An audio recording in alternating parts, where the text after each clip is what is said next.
because this place is a place that has known revival in the past, there are always folks that are sort of talking about it. Sometimes, there are people that are wanting to make it happen, and sometimes a revival becomes a kind of a solution to the problems that we have that we really don't want to deal with or actually work on. And so there were always folks that I think, were wanting to see God do something like that, But in the fall of that year, February was when the revival really broke, but beginning in the fall, there was, among the student body, a movement to pray. And there was a particular program or a thing, a guy put together a thing called the Great Experiment, and basically what it was getting up every morning at 6 o'clock and with some common scripture verses, committing yourself to pray every day, for an hour, and everyone was, meditating on the same scripture verses, but there were lots of students that were involved in that, and there were students that then out of that began to feel like God was going to do something special. But it was February the 3rd, 1970, and I was a senior, and it was a Tuesday chapel, but it wasn't going to turn out to be an ordinary 50-minute Tuesday chapel. The dean of the school decided that rather than preaching that day, he would allow students to share testimonies about what the Lord was doing. And several students shared something that the Lord was doing, but then one of my senior classmates, Larry Sutherland, got up and said, "I'm graduating in a few months, but I've been at this place 4 years, and I really have not taken advantage of spiritually the things that were here for me.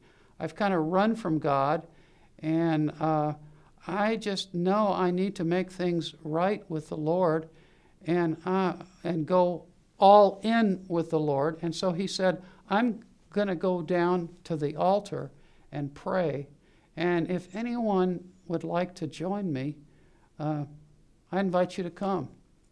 Well, he went down, and it was interesting because all of a sudden, students from all over that chapel made their way down so that the altar was, there was no room. There was about 3 rows, of pews and all in front of the altar. Those got filled up with students. And then what happened after that was that folks would get touched and ministered to at that altar, and then they would go up on the platform and ask if they could share something. And so then that just kind of began a kind of a pattern of testimony, because that was really at the heart of the Asbury revival, and confession, because a lot of times students would talk about where they were and what they needed God to do for them, and there was honesty in their confession of sin, and but then that just began to go on, and the chapel continued. Actually, for the next week, we were there in Hughes Auditorium. They suspended classes, and folks, you could go over there at 3 in the morning, and there'd be maybe 200 or 300 people there. But then you'd get in the morning, at 11 o'clock in the morning, there'd be 1,300 people in there. And folks would just kind of come and go, and it was testimony and a lot of worship and singing interspersed in testimony. It was not a preaching revival. There really was no preacher that whole time. And then, of course, folks began to hear about it from the community, from the area. The local television students came and interviewed people, and then churches all of a sudden were interested in knowing what was going on. And the next thing we were getting invitations. First of all, from other Christian colleges. A team went to Greenville College and Wheaton College and ORU and Azusa Pacific out on the West Coast. And they'd say, could you send some folks out to tell us about what's going on? And so they would go, and oftentimes, and this was one of the amazing things about that revival, when you shared about it, it tended to reproduce itself. The same kinds of things would begin to happen there that were happening here. I know that happened to me. My wife and I were up in Ohio, and they found out that we were there, and her parents at home, and some folks from a local church said, could you and Carol come over and talk to us about the revival? So it was just a Sunday morning.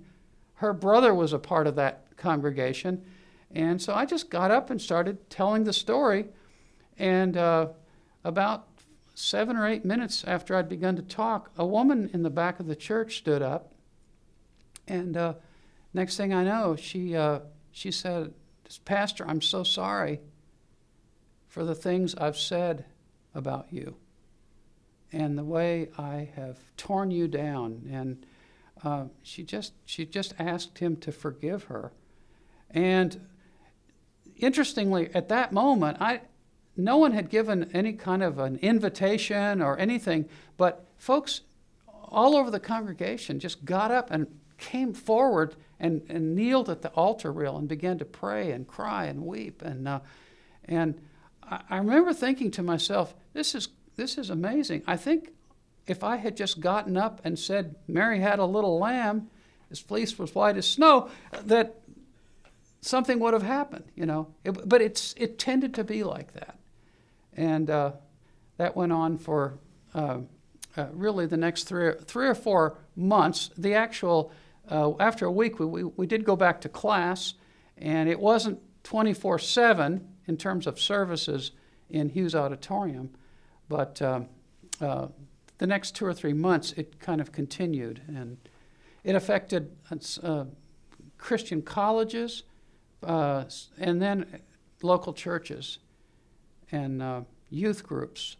I remember someone who went and shared with a youth group, and every kid that night opened their heart to the Lord. And we run into people who, from time to time, who say, "Yeah, I was a teenager, and somebody from Asbury came and shared about what was happening there, and that's when I met the Lord." So.